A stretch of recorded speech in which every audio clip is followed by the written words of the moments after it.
कैसी चल रही है पढ़ाई?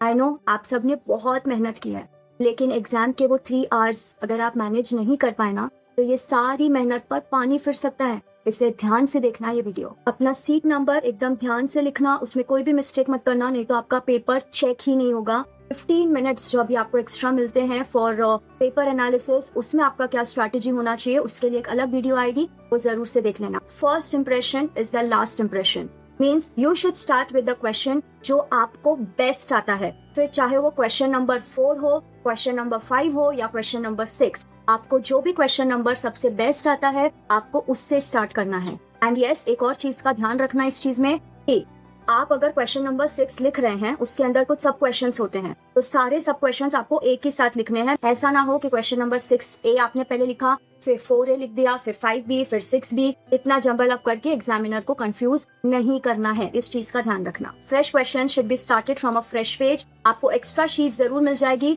लेकिन वापस अटेम्प्ट नहीं मिलना चाहिए। तो प्लीज कंजूसिंग मत करना। क्वेश्चन नंबर 4A लिखा, 1 पेज भरा, 2nd पेज भरा, 3rd पेज भरा, हो गया। यहाँ पर एक लाइन खींच दो, नेक्स्ट क्वेश्चन नेक्स्ट पेज से स्टार्ट करो, वहां पर सेंटर में टॉप में लिखो answer to question number 4B। बार बार हर पेज पर क्वेश्चन नंबर लिखने की जरूरत नहीं है। क्वेश्चन पेपर को प्रॉपरली रीड करना, जो पूछा गया है वही लिखना है, इधर उधर की बातें नहीं करनी है। लाइक फॉर एग्जाम्पल, उन्होंने क्वेश्चन पूछा है आपको टाइप ऑफ चार्जेस, ठीक है, अपना चार्ज वाला चैप्टर है कंपनी लॉ में, उन्होंने आपको क्वेश्चन पूछा है टाइप्स ऑफ चार्जेस, तो आप चार्जेस के डेफिनेशन से स्टार्ट कर सकते हो, 2-3 लाइन लिखो and then you should explain the type of charges. लेकिन अगर आप आधा पेज पहले चार्जेस का रजिस्ट्रेशन का प्रोसेस एक्सप्लेन कर रहे हो और फिर पेनल्टीज लिख रहे हो और बाद में जाके आप टाइप ऑफ चार्ज लिख रहे हो, तो एग्जामिनर को स्टार्टिंग में ही गुस्सा आ जाएगा और वो आपके मार्क्स कट करने स्टार्ट कर देगा। तो प्लीज आपको ऐसा कुछ भी मिस्टेक नहीं करना है। आपने मेहनत की है तो अभी आपको उसको सही तरीके से प्रेजेंट करके आना है। Try to present your answers point wise, avoid paragraphs. Okay, अगर आपको पॉइंट वाइज लिखने को नहीं हो रहा है,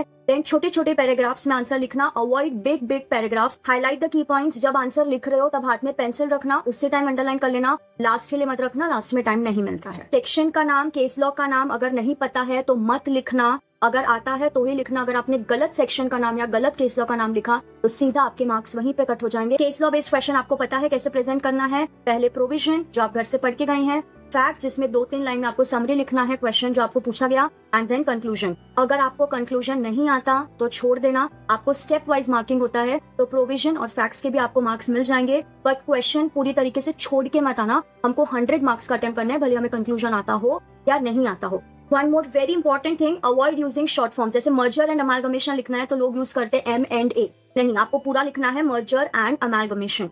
कंपनीज एक्ट 2013 है तो लोग लिखते हैं CA,13, नहीं, आपको पूरा फुल फॉर्म में लिखना है, शॉर्ट फॉर्म्स यूज नहीं करने हैं। अगर पेपर आपका छूट रहा है तो अलग बात है, आपने लास्ट में थोड़ा बहुत शॉर्ट फॉर्म यूज कर लिया, इट्स ओके, बट पूरे पेपर में अगर आप कंटिन्यू शॉर्ट फॉर्म यूज कर रहे हैं, avoid that will not create a good impression. अच्छा, अगर कोई कैलकुलेशन पूछा है आपसे, जैसे कि उन्होंने पूछा है आपको AGM का डेट निकालना है, फॉर एग्जाम्पल आपने डेट निकाला 31 दिसंबर या 30 सितंबर, ये AGM का डेट आपको कैसे आया, ये आपको टेब्यूलर फॉर्मेट में कैलकुलेशन बताना है। ये अज्यूम मत करना कि इतना तो एग्जामिनर को पता ही होगा, अरे उसको तो सब पता है ना, वो तो गाइडलाइन आंसर खोल के बैठा है, तो फिर तो आप कुछ मत लिखो। डोंट अज्यूम कि उनको सब पता है, उनको कुछ भी नहीं पता, ट्रस्ट में आपको सब कुछ बताना है। अगर कोई क्वेश्चन साइलेंट है और आपको अजम्पशन लेना पड़ रहा है तो क्लियरली वो अजम्पशन लिखना कि यहाँ पे हमने ये चीज अज्यूम की है।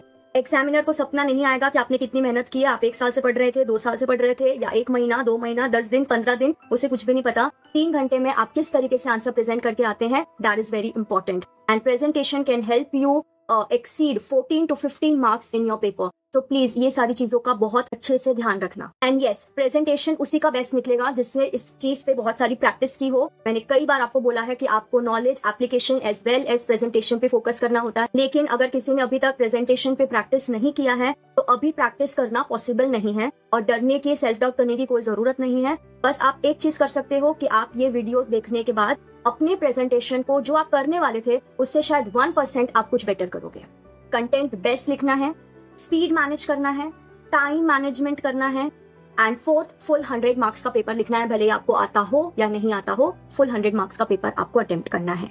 Hope this video has helped you all the best.